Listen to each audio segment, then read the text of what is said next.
এক যুবতী মারা গেল।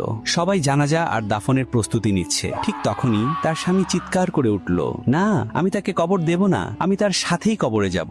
লোকেরা অবাক হয়ে তাকিয়ে রইল। সে বলল, আমরা প্রতিশ্রুতি দিয়েছিলাম, একসাথে বাঁচবো, একসাথে মরবো। আমি তার প্রতিটি ইচ্ছা পূরণ করেছি, তাকে কখনো কোনো কিছুর জন্য না বলিনি। শেষমেশ সবাই বাধ্য হলো দুজনকেই একসাথে কবর দিতে।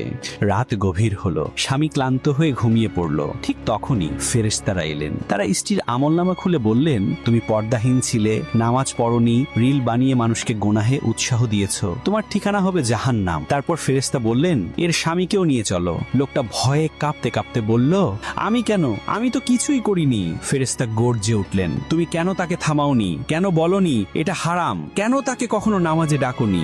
সাথে সাথেই ফেরেশতা তার হাত ধরলেন, আর সে এত জোরে চিৎকার করে উঠল যে বাইরে থাকা আত্মীয়রা ভয় পেয়ে গেল। তারা দৌড়ে এসে কবর খুলল।